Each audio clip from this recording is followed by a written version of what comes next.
everybody. Hi, friends. Well, from gloomy Salt Lake City, Utah, It's Thank God I'm Atheist. the podcast. And I'm Frank Feldman. Did you forget who you were? I was just getting ready to jump right into the show. And coming up on today's episode, that's where I was heading. Yeah, okay. Well, I'm Dan Beecher. And now Frank will tell you what's coming up on today's episode later on. Oh, yes, indeed, everybody. We're going to be talking about the midterms.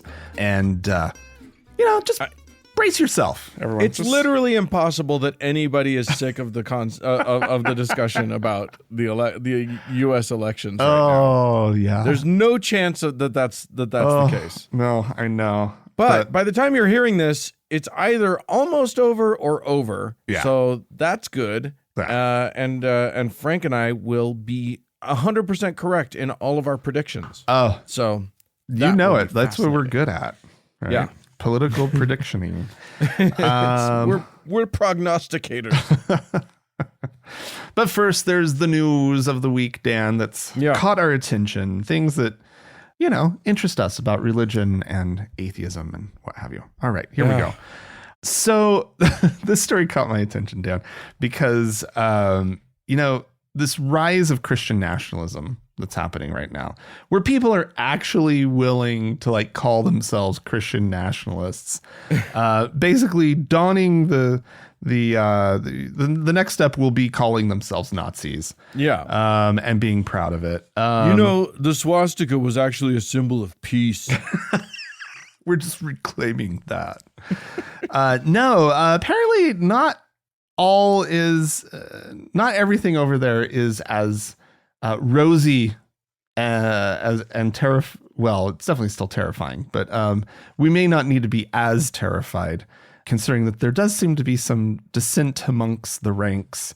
Oh no! Yes, indeed, some ideological and theological divisions do exist, and they're starting to show up. That lovely Greg Locke fellow. Oh, our good friend. He went over to Pennsylvania to the Reawaken America tour where he spoke. And he got up on stage and he says, "If you trust anybody but Jesus to get you to heaven, you ain't going. You say, well, what about the Pope? He ain't a Pope. He's a pimp. He has prostituted the church." He's saying this he's not saying this in his big tent, right?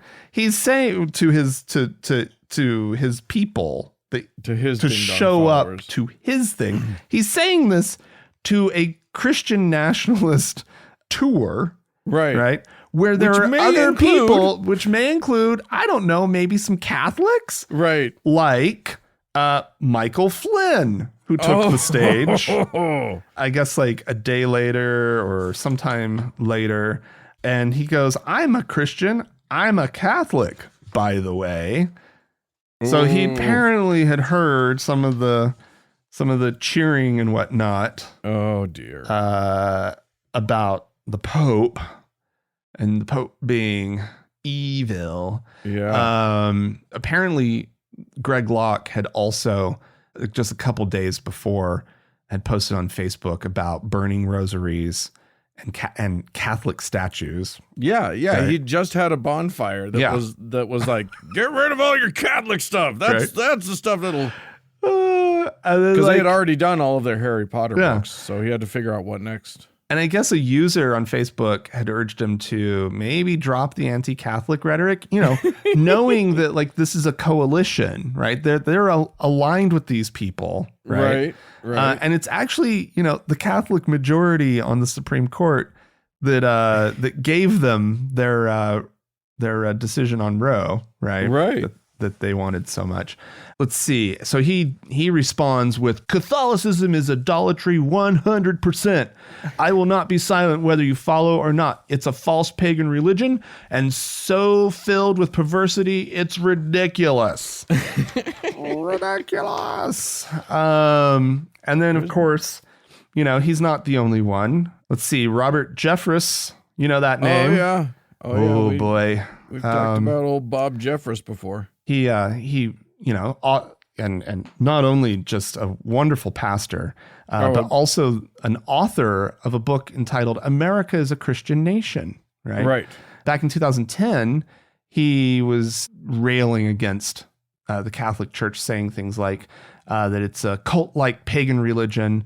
Isn't that the genius of Satan? He says. He also I think you're thinking of Kaiser Soze. A year later, he also went after the Church of Jesus Christ of Latter-day Saints, the Mormons. Calling them a cult and a false religion. I mean, they're attacking their allies. Yeah. Right. They have agreed to join forces politically in order to take down Roe v. Wade. Yeah. Right. That was the big thing that they all could 100% agree on. And now it gets a little messy, right? Because the Mormons aren't so nasty on like a lot of social issues, right? They're not just going to be like willing to be super nasty, right? And they're not going to take kindly to being called a cult, right? They're not going to like to support these other groups. And they've gotten what they want. The only other thing that they're probably all willing to like band forces on is gay marriage, trying to bring down gay marriage. But it feels like the ship on that has sailed in a way, that just abortion never did. Right. Yeah. Gay marriage has really gotten away from them. I don't think it. I think they're still going to shoot for it. They're going to shoot for it, but it's going to feel so much more futile, and it's not going to be the binding force from my perspective. Well, and they're going to piss a bunch of people off. Yeah. Yes. Everybody's got, their beloved gay nephew, or they've finally come to terms with the fact that so and so in their family's gay, and they love that person. And yeah, exactly. It's tricky. Yeah. This article that I'm referencing has some other fun examples. There's the white nationalist Nick Fuentes. Yes, he is a psychopath. Yeah, a genuine psychopath and a Catholic. Oh, is he? Yeah. I guess okay. He has been, I guess, super stoked about the idea of quote Catholic Taliban rule. In this country, which would be awesome, of course, well, who wouldn't want that? Like we know Catholicism can be pretty nasty if it's given the chance. What? And the Taliban, what part of history would lead you to say such a thing? The Taliban doesn't have a great reputation, and to merge the two, just hybridize that whole thing and really go nuts. Wow, it's a great idea. That sounds really cool. I don't see how that can go wrong. So anyway, I don't think it's going to weaken their position anytime in the immediate future, but it's going to be interesting to watch to see how long they can keep this this joint operation up and running. Shitting on each other. Yeah. Well, seriously disliking each other. Yeah. Yes. That is so that's how things are going here in the United States. I'm going to take us across the pond to the UK. Ooh. And I'm going to talk a little bit about the UK and Ireland. Oh. I got two stories that I'm going to talk about that are sort of compare and contrast ideas. So there was a very interesting story out of Ireland, reported in the Irish Times, about a bishop who was a priest who was filling in for the local parish priest and gave a homily that parishioners literally walked out on. Oh, okay. I would like you, Franklin, to guess what that homily, what the subject was that made Irish Catholics stand up and leave church.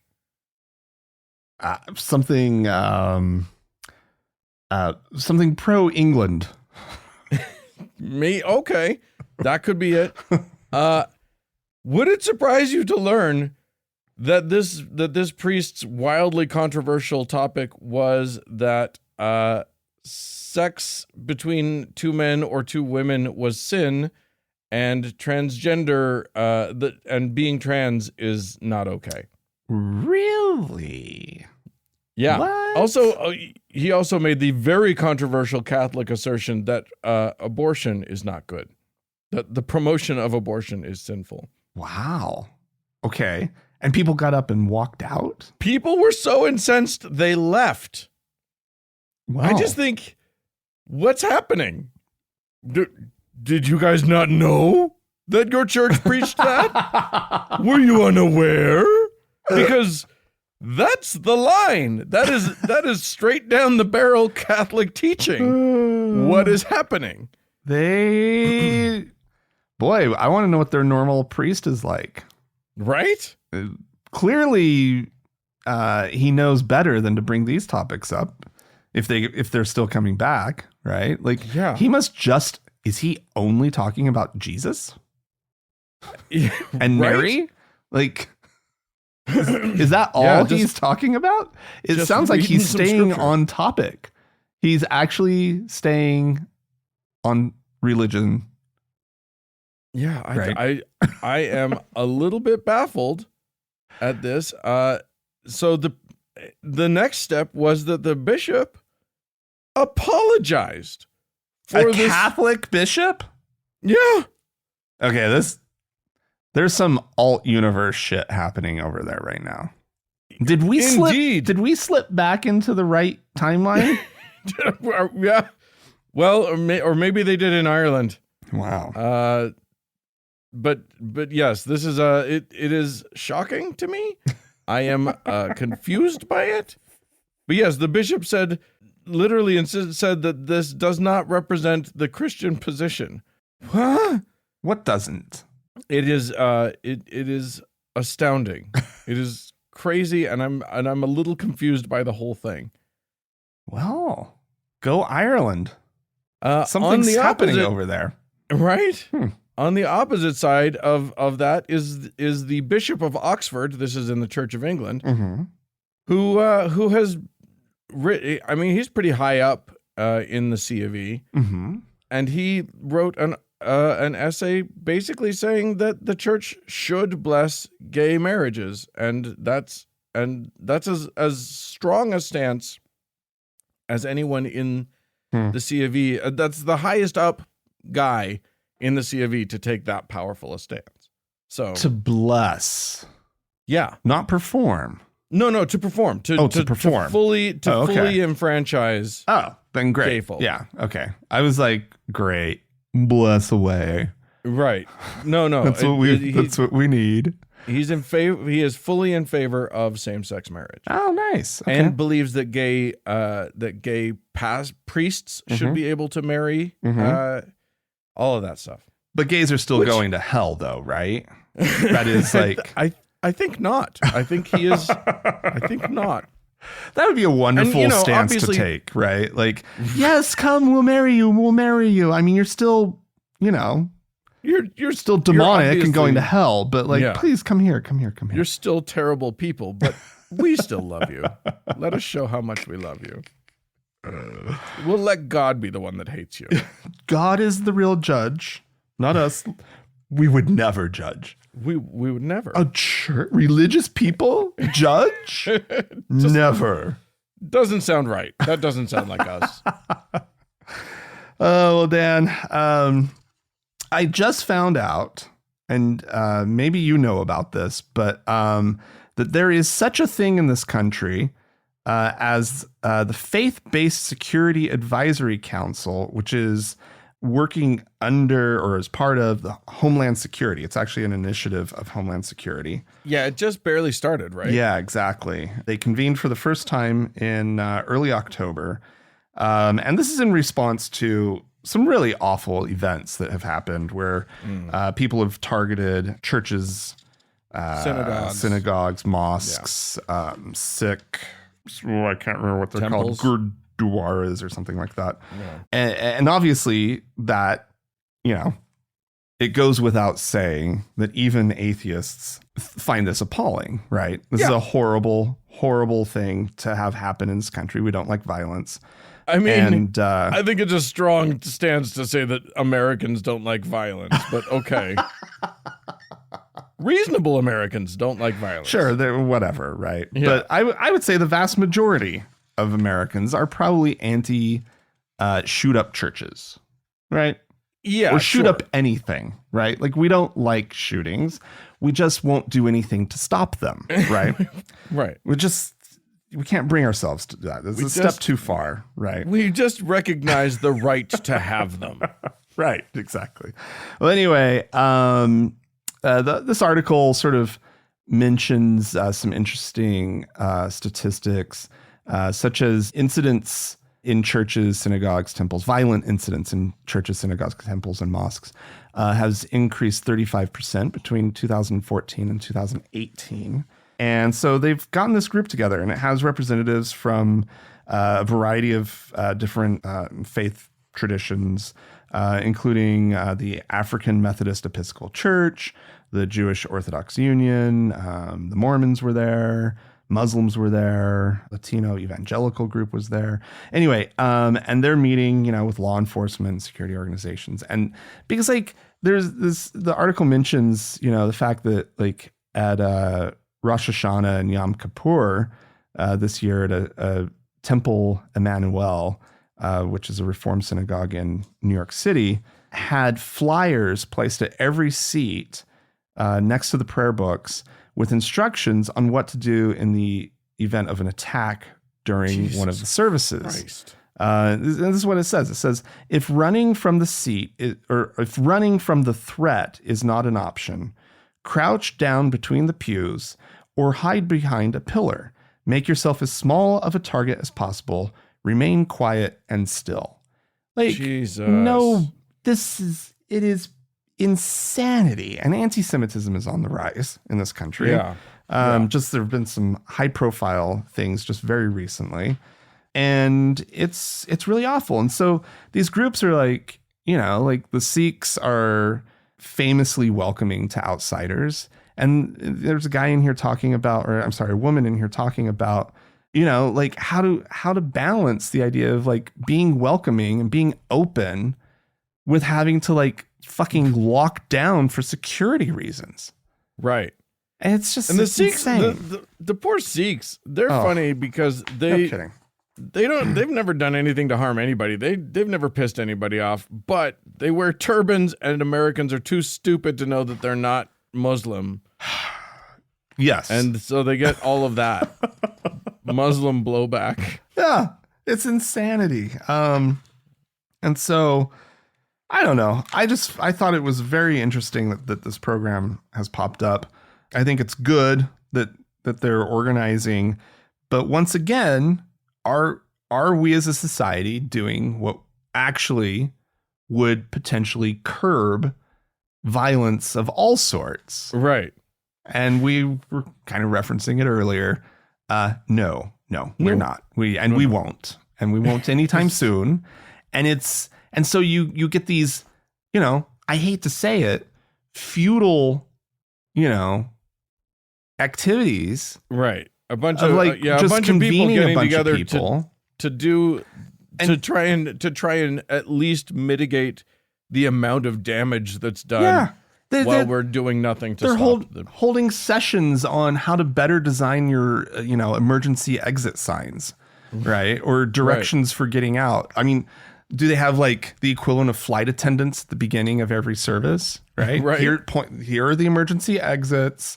This is what to do in the case of somebody coming in here with a semi-automatic weapon and shooting up the place. Right. It's insanity. It is. But insanity is not just for our country. Other countries may participate. Good. So take, for example, the lovely Australia, where they're going out of their way to make sure that we're not the only crazies in the world. Because thank you. That's good of them. Yeah, it's very kind. This is about a trial in the Toowoomba area. Oh, I love Toowoomba. Who doesn't? It's love, especially this time of year. Just the fire season. Yeah, I'm sure. Yeah. Anyway, they're in Toowoomba. a whole bunch of people are now going on trial in a murder case. This case centers on the death of an 8-year-old girl who was diabetic and who this little small cult decided could be cured by God if they just had enough faith. So, of course, they took the girl off of her drugs, and a week went by and she died. She of diabetic ketoacidosis. Oh, Jesus. Probably not a great way to go. I'm just going to say that. No. I'm guessing that's not great. Yeah. But a whole bunch of people are on trial because they were all there standing around her praying in the presence of a person who all you need is to give her the drugs that she needs and she would be fine. So yeah, multiple people, including her parents, are on trial. This is that same thing. It happens all the time. And anytime anyone tells you that, why don't you leave religion alone? This is your answer. I mean, yeah, if this is what they're up to, absolutely go after them. Because let me tell you something. This seems like the extreme, and it definitely is extreme. Mm-hmm. But the Bible says to do this. The Bible says, have faith in the Lord and he will heal you. And it's literally there in the print. Right. So how can we say that this isn't practicing good Christianity? This is actually just following what the book says, running the experiment, and it killed a child. Because that's what happens.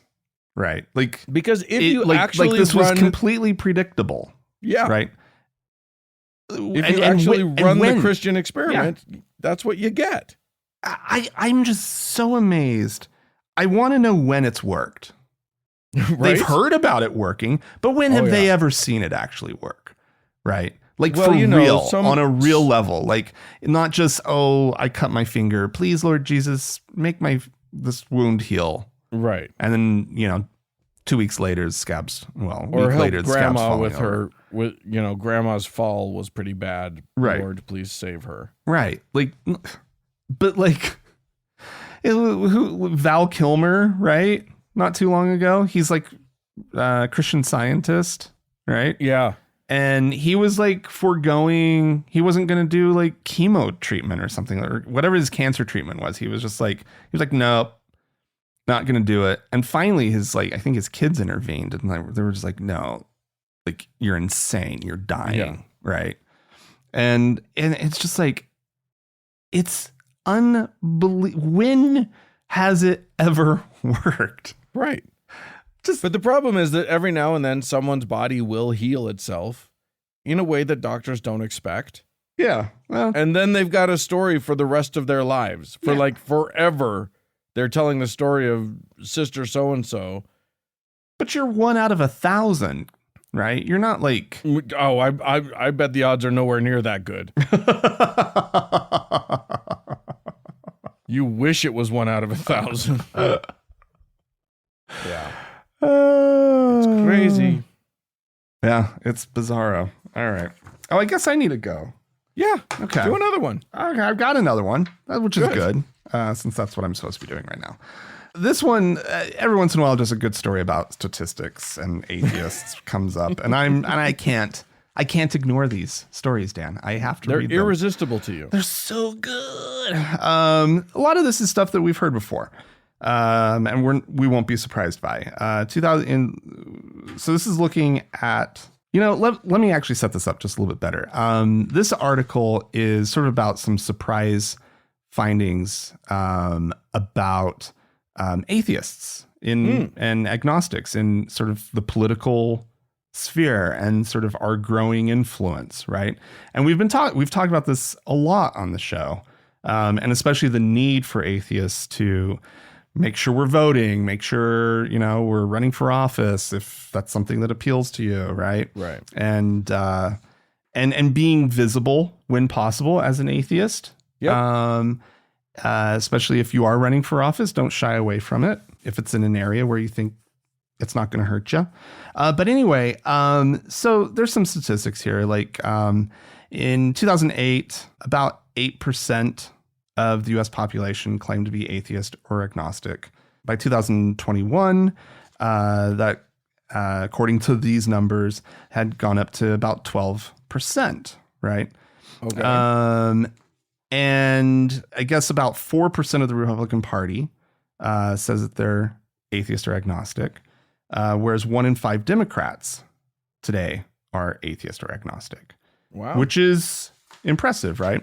Yeah. But where this starts to get interesting is when you look at the atheists' political activity and involvement as compared to white evangelicals in this country.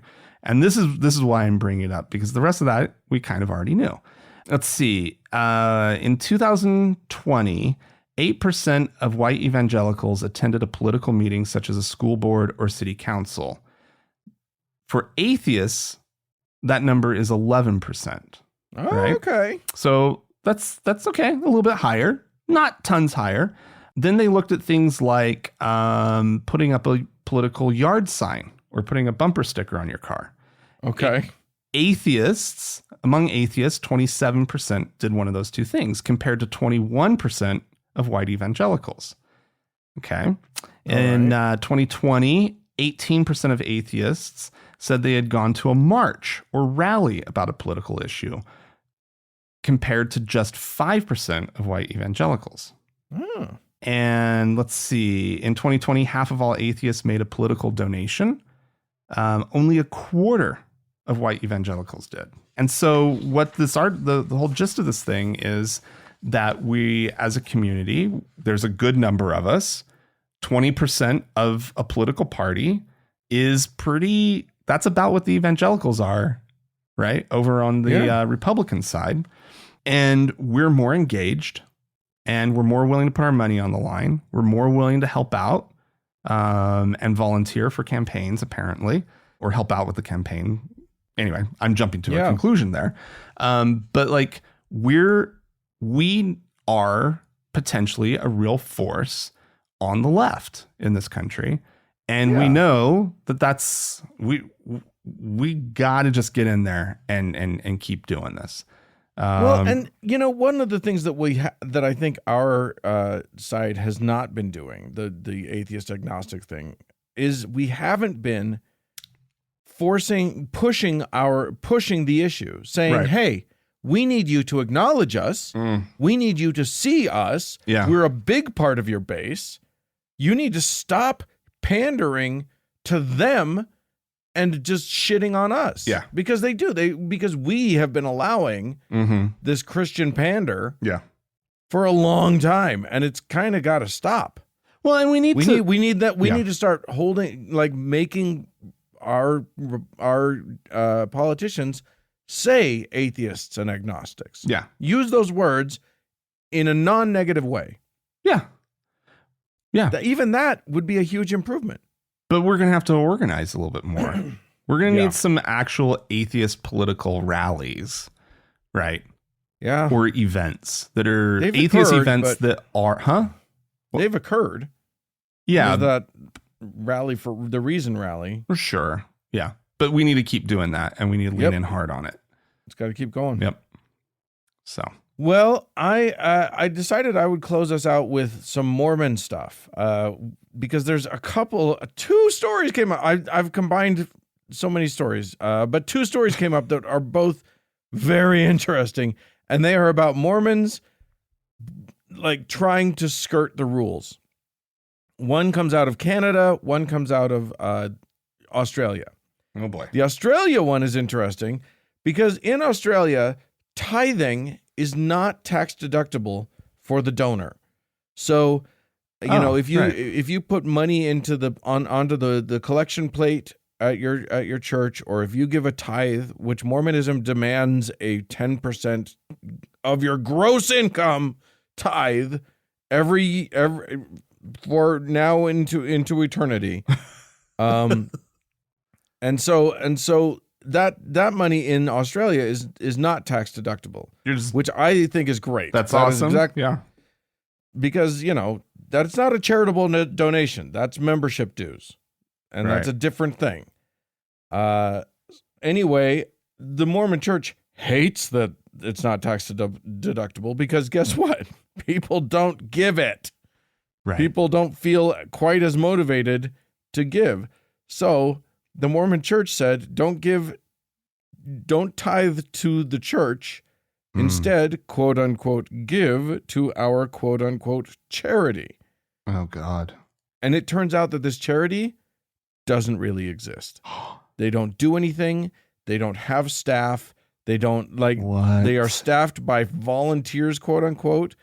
And the thing is, to be a proper charity, in Australia, you can't be run out of Salt Lake City, Utah. Like that's illegal. Okay. But by all, it's hard to see into the church's books, but by all accounts, that's exactly what's happening. The money is just being funneled directly to the church. There's no charity happening. And this is significant funds. This is a huge amount of money going in. There's not that many Mormons in Australia, but the Mormons are giving, by an absurd amount of money. If it's not tithes, boy, those Australian Mormons are just super into charity. On the flip side, or rather on the opposite side of exactly the same coin, you have Canada, where, of course, Canadian, here's the thing. The Mormon Church is a centralized church. Mm-hmm. Everything flows into their coffers here in Salt Lake. Right. And then they pay for, the building of a church or the building of a temple or whatever out of those central funds. Mm-hmm. But, in Canada, if you give to a charity, that charity cannot be diverted out of Canada if you're going to be tax exempt. Because obviously it can't, because it's tax exempt. Otherwise, that's it's not benefiting Canada at all. Right. So the Canada Revenue Agency has been looking into, or rather, their books are kind of open, or the public has a right to a lot of their information, and people have been looking into what the church is doing. Now, there's one loophole that the church has found to get the money out of Canada and into the United States. God. Do you want to guess what it is? Probably international aid of some kind?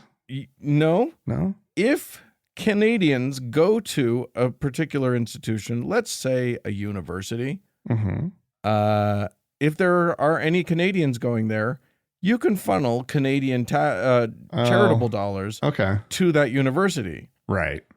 Brigham Young University has I think 1.6% of their student body is Canadian, but the church is funneling billions to the Brigham Young University, which is owned, of course, by the Church of Jesus Christ of Latter-day Saints. This means... it is expensive to educate Canadians. I'm just going to say that. It is expensive. That's true. I don't know what it is. Yeah, that's ridiculous. Yeah, it is. It is in the last long while. So apparently in 2007, they sent the church sent BYU $50 million. Then in 2009, it was $40 million. Then almost $103 million in 2010, $100 million in 2011, and it has been it totals more than $1 billion for a few hundred students. Yeah. For a negligible number of students, because it's not for the students. This is just a tax dodge. This is just a way to funnel the money back to central Mormonism. I wish Mormons could just look at it and see how much it is just about the money for the Mormon Church. Yeah.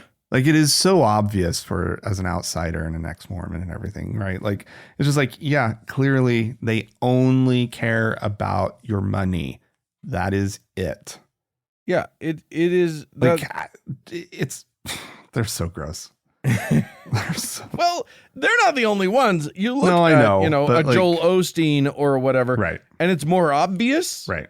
When you look at any of the major televangelists or whatever, yeah, it's an obvious cash grab. You look at how they live. You look at their estates. You look at how many jets they own, and it is obvious, and it's right out there. And we're talking about a lot of money for Joel Osteen.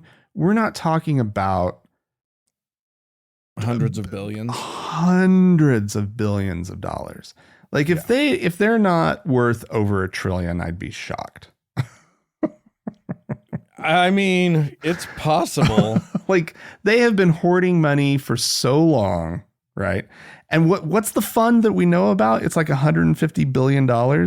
This is rainy day fund, right? That's literally what they used. That's the phrasing they used to describe it. Right. Like this is maybe just it was left. Mitt Romney's words. Yeah. He was like, well, he was actually he responded to the rainy day fund line with like a little kind of snarky response. Oh, right? That's what it was. That's what it was. But like, no, like that's just the leftover money that they've been investing. Right. And they've built it into that. I don't know. It's not $1 trillion. $1 trillion's an absurd amount of money, but like they'll get there. They'll totally get there. They're on their way. Don't worry. I mean, they should have bought Twitter, right? Like that's just like pocket change for them. Mormon Twitter. That's amazing. All right. Well, listen, if you would like to send us a Mormon tweet, please feel free. Podcast at thankgodimatheist.com. Or call and leave us a voicemail message. We'd love to hear your voice. The telephone number is 424-666-8442. Stick around. There's more show coming up.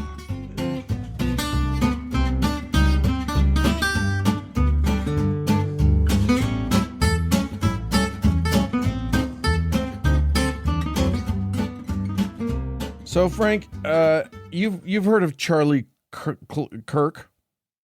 I don't know why I can't say his name. Charlie Kirk. Who's this guy? Charlie Kirk is a young conservative fella here in these United States who has made quite a name for himself. He was one half of the now defunct Falkirk Institute that he did with Jerry Falwell. Okay, yeah. Jr. Yeah. J. Fall Jew. Which, by the way, if you guys haven't seen the new documentary about the pool boy, you definitely should on Hulu. It's delightful.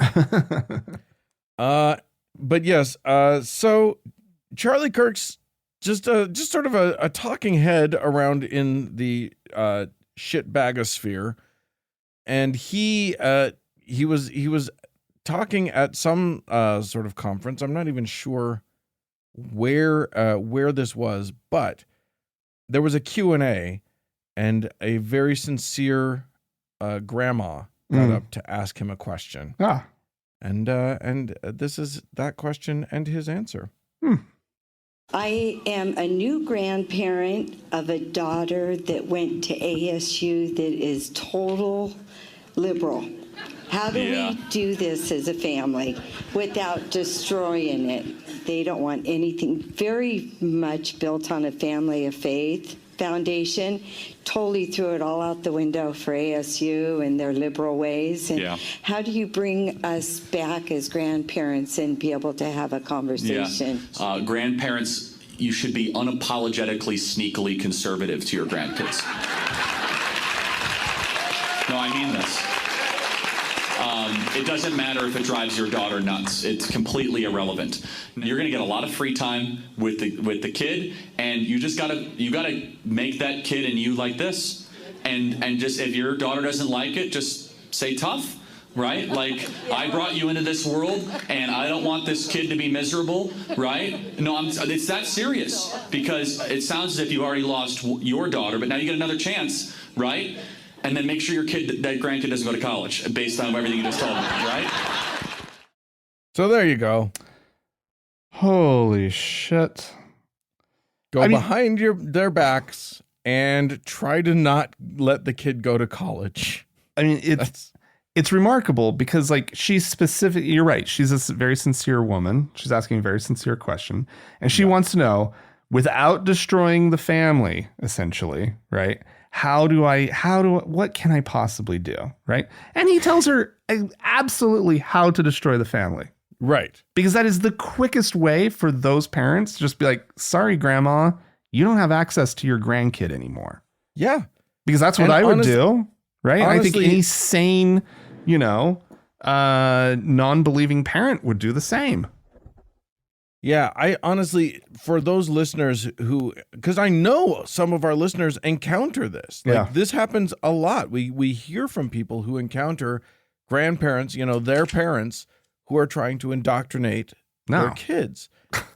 And it's literally not acceptable. Yeah. That is not okay to do. You can, if you, in conversation, in communication with your parents, decide that it's okay to take the kids to church, once a year or whatever, that's fine. That's as long as you're okay with it and you've had the conversation and, you've had discussions about what they are or are not okay to say to your kids. Mm-hmm. But the truth of the matter is that, do not allow your parents to breach boundaries that you have set. That is, it's just a death spiral. Yeah. And it's like, no, not your child. Yeah. No, my child, go away. Yeah. I'm sorry. I'm sorry that the way I raise my kids disappoints you, but they're my kids and you don't get a chance. You don't have a say in this. Yeah. And guess what? Even if you kept them out of college, I'm still the one who raised them.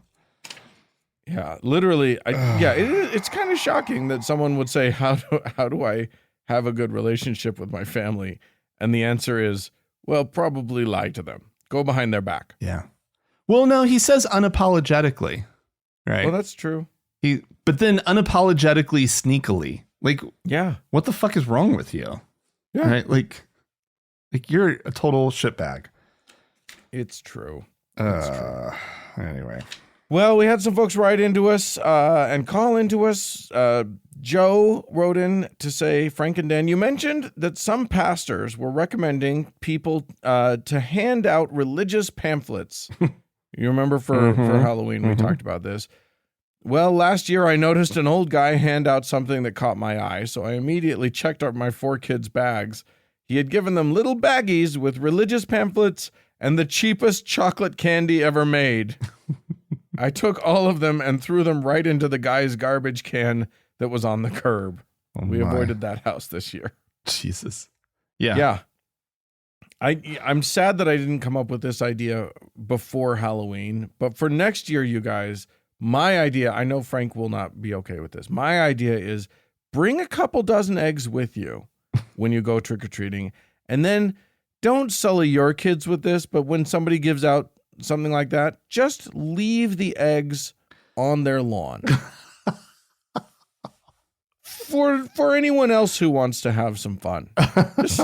You don't have to throw them if that's against, your own personal convictions. Shit. Just leave them there for someone to interact with as they please. You could just flash them, right? Just show the eggs like you would just to warn somebody, you pull back your jacket and be like, I've got a gun over here. Right. Right. Yeah. Really? You just be think that pamphlet you think that's a good idea? Cause, what about these? How about now? Yeah. You still going to give that to my kid? You still going to go ahead and, give him the pamphlet, or maybe there's some candy somewhere in the house. What do you think? How's about you, reach in there and get that pamphlet out? Yeah. That was the worst text. We'll take the fentanyl stuff. It doesn't matter. Either way. We had a voicemail, did we not? We did indeed. Longtime listener, Donnie, out there in Shasta, called in with a story related to something we were talking about a few weeks ago. Okay. Hey, guys. Donnie, Mount Shasta. So I just finished listening to your episode, about General Conference and the changes made to For the Strength of Youth or whatever pamphlet. So this is really funny. I grew up in Orem and I have 5 sisters and 2 brothers. And, my mother never ever said anything to me about anything me wearing having been inappropriate or, anything like that. But we literally had that pamphlet in the kitchen in one of those little like magazine organizers.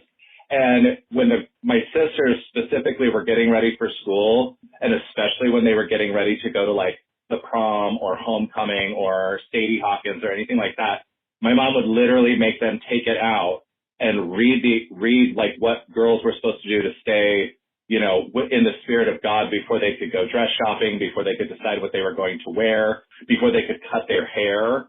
It was really crazy. But yeah, like totally just took me back to all these comments with my sisters going, while my mom's like, you need to read that and make sure that you're following through on what the prophet wants you to do. Anyway, I just thought that was funny. Anyway, have a good one, guys. Always love the show. You know it. It's not culty at all. No, I don't know why everyone calls Mormonism a cult. It's just, there's nothing culty about it. Perfectly normal behavior. You can't have $150 billion and be a cult. It's just too big.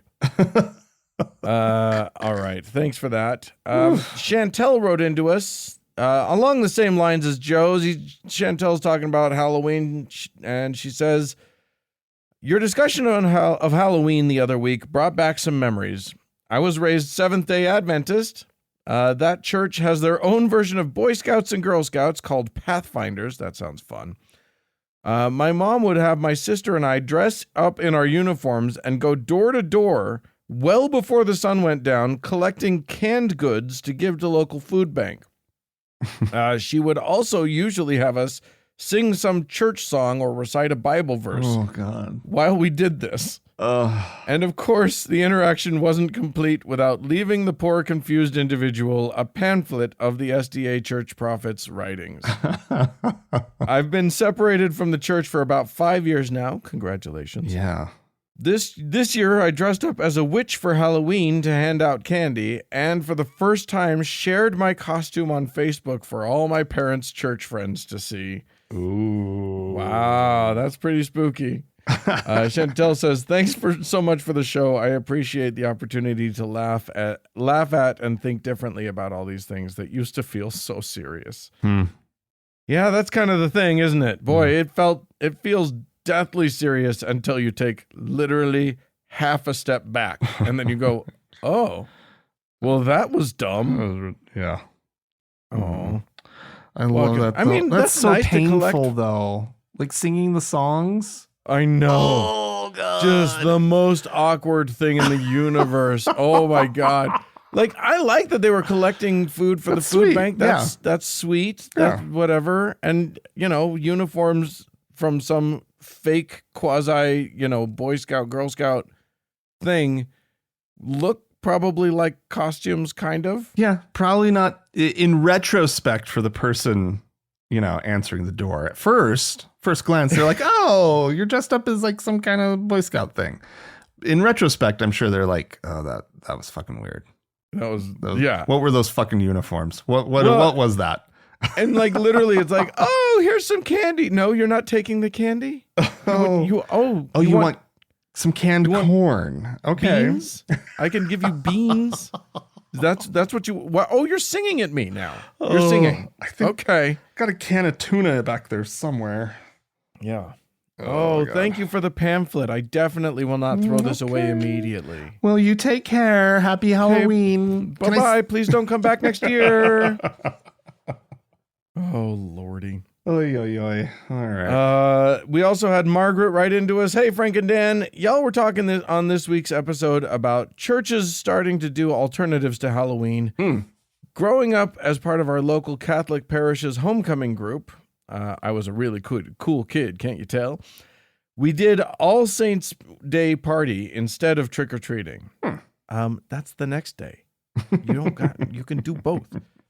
During the party, each child would dress up as a Catholic saint or one of the named angels. Oh. We then had a game where we would go up one by one and give a hint of who we were dressed up as, and the other kids would have to guess who we were. That sounds delightful. One year, my sister was Saint Denis of Paris, Saint Denis of Paris, complete with a papier-mâché disembodied head. Which, by the way, if you don't know the story of Saint Denis, He did get his head cut off and then walked around with it for 5 miles. Wow. So that's fun. A good trick. Yeah. How do you do that? Sainthood. It's pretty good.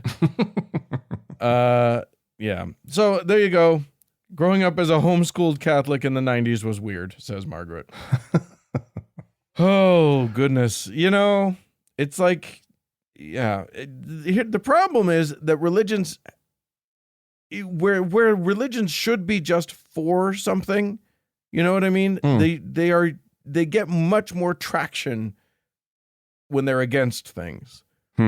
So they constantly have to look for, what are we against? What can I be against? What can I rile people up with? And then fun things like Halloween get in the crosshairs. Mm-hmm. It's a great way to make yourself an other, right? Other yourself. Exactly. And those kind of experiences make people hold on to the community. It's so fucking weird. We're humans. We're so dumb. We're dumb critters. Well, speaking of humans, we have some. We need to thank our patrons, but we do need to say it's tough times. Yeah. There's inflation out there. Yeah. And everybody, some people are feeling the pinch. Our patron list has dropped pretty dramatically. Yeah. And that's fine. We're not mad at you. Please continue to listen to the show. Yes. That is totally understandable. Anyone else out there who may think, I've been thinking about giving them some money, but it just hasn't happened yet. What a wonderful time this would be for you to jump in. Not saying you have to, but boy, wouldn't that be neat for you and for us? You get magic powers out of the deal, which, I don't know how you do better than that. And, we just get a little bit of money. So we're just asking that you please consider donating to us if you don't already. If you can't afford it, please don't consider it. We are not a church. We don't demand that you give to us, even though you can't afford it. But yes, it's super easy. You just go to thankgodimatheist.com. You click the support us thing. There's a little thing on the right that's for Patreon. There's a little thing on the left that's either for a one-time donation over at PayPal or a monthly donation. There's so many ways you can give. So many. So we would greatly appreciate it if you can do that. And who do we have to thank today? We actually have 3 new patrons. Hooray. We have 2 new deacons, Linda and Chelsea. God bless. Thank you much. And we have a new teacher, Rhiannon. Excellent. Yes. Excellent. All of these beautiful people get magic powers. There are a couple of, if you're at a certain level, you get the Frank and Dan diary every week. That's spicy extra content that none of the rest of you know what it is. So you can't know if it's great or not. I'm just going to assume it is. And I believe we have one more person to thank. We do indeed, Dan. Our top donor, our Lord and Savior, Davis! More show coming up.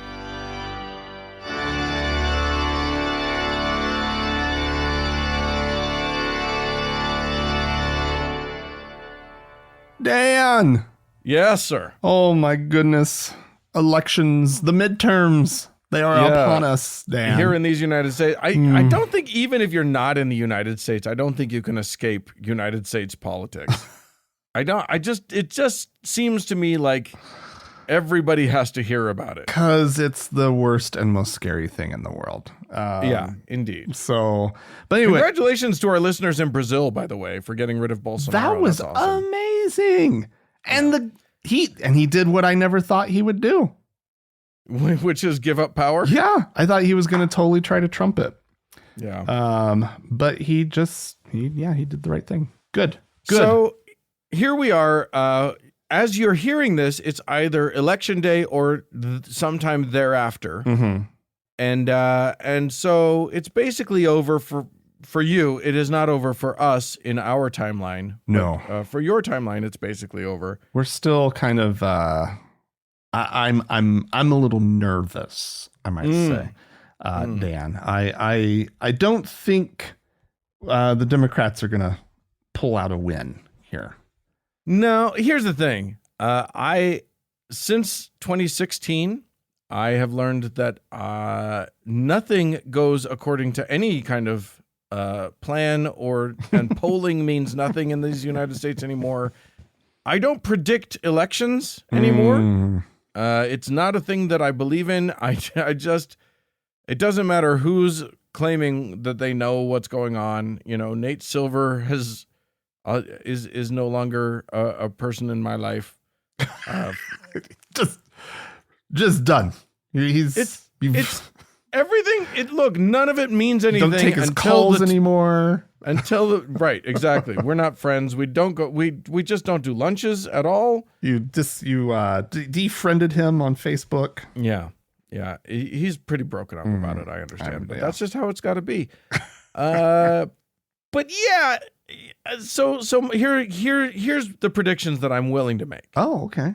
On this, I think that the Democrats will no longer control, as though they actually did control, but they will no longer have majorities in both houses. They may have a majority in the House, but probably not the Senate. And nothing will happen.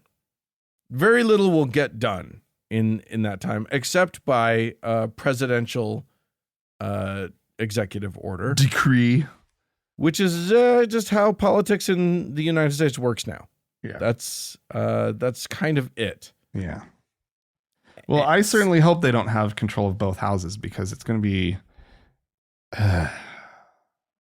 it's going to be a series of just bills that they're running just to make a statement and force Biden to vote against them or veto them. Right. Oh, you're saying you hope that the Republicans don't control both houses? Not both, because if you don't control both, you can't pass anything. Correct. Or it's a lot harder. It has to be bipartisan at that point. I think no matter what, nothing happens because even if they got control of both houses, it would just be a veto fest. It would just be.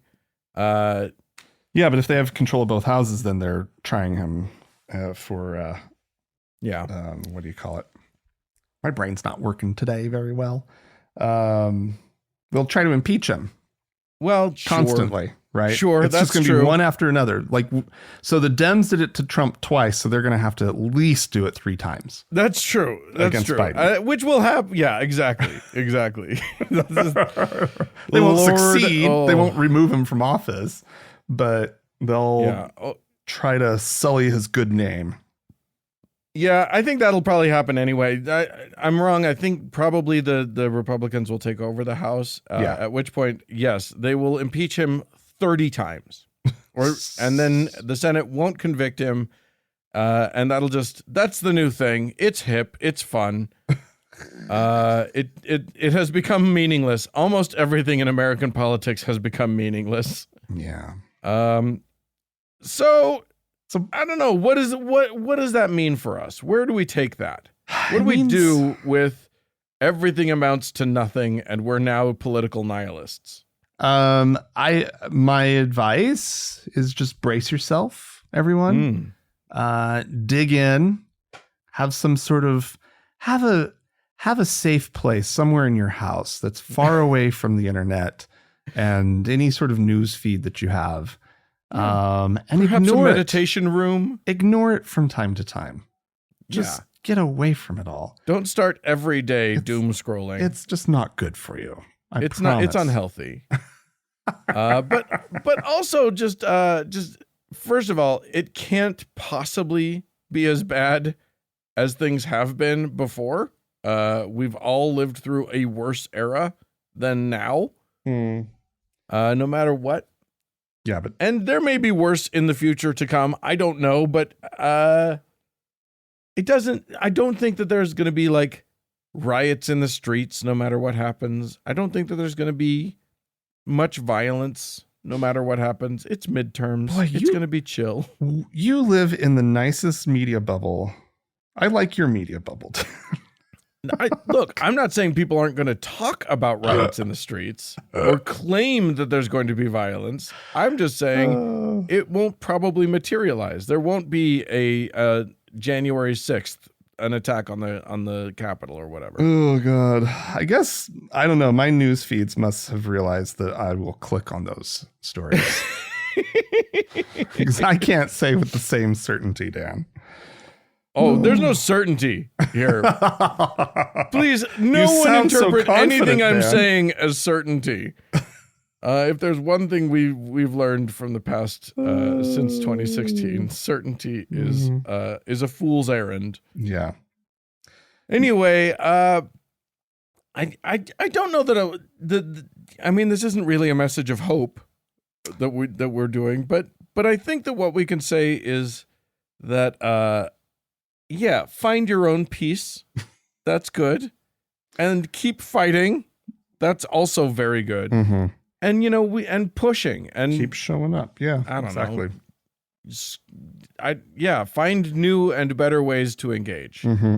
Yep. God, we got nothing, Frank. Let's bail. We got nothing. Whatever. Come on, Dan. I think this is positive, right? Yeah, I think so. I think we can be positive. What would be nice, because because here's the thing. The pattern is consistent. Mm-hmm. Midterm election, every 4 years. With the presidential election, there's things swing strongly in one direction. Then in the midterms, they swing in the opposite direction. Hopefully this backswing will be gentle, will be less than it could have been. And then there's another swing. But enough of one that there's another swing. Yeah, exactly. That we have another swing. That it doesn't just keep swinging the same direction in 2 years. Correct. But the other thing, here's the thing to look forward to. I'll give you guys one thing to look forward to. The Department of Justice in these United States does not like to do anything during an actual election. That's true. Yeah. But they're gearing up for something. There may be some fireworks from the DOJ. That could be exciting. About Trump, the election. you mean? Yeah. So I think there will be gargantuan fun things to follow about Mr. Donald Trump. That would be fun. That is something to look forward to. And the ding dongs that surround him. Yeah. I hope I'm not setting myself up for disappointment. Yeah, I hope they actually act on people are stuff worried. they have. I don't know. Go and listen to opening arguments and hopefully they'll have some fun thing. Anyway, that's something to possibly look forward to. The writing seems to be on the wall for that. So that's what I'm hoping for. Yeah. Well, I have to tell you, Dan, like for me personally, of late, every morning that I wake up and we're not living in a nuclear holocaust, I feel pretty good about. Yeah. No nukes is good nukes. I like that. That is a good takeaway. We are not nuked. No. So congrats on not being nuked, everybody. If you are nuked right now as you listen to this, then I'm sorry. But hopefully we will get at least that much of our prediction correct, that nobody will be nuked by the time they listen to this show. So hooray for that, and hopefully have a good election, everybody. Yeah, good luck. We'll see you on the other side of it. Stay safe. And listen, if you guys have things that you predicted or want to predict and you want to send them in to us, please feel free to do so. podcast@thankgodimatheist.com. After the fact predictions. I like that. Yeah. Call and tell us about them. The telephone number is 424-666-8442. Yeah, go to the Facebook page, facebook.com/TGIAtheist, and click the like button. Or if you'd like to join one of our members-only lounges, you can do so. Go to our website, thankgodimatheist.com/members-only. Yeah, thanks so much to the Red Rock Hot Club for the use of their fine music. And thanks to Gordon Johnston for the use of his music. And thanks to all of you friends for tuning in. We sure do appreciate it. Thanks so much. Bye-bye.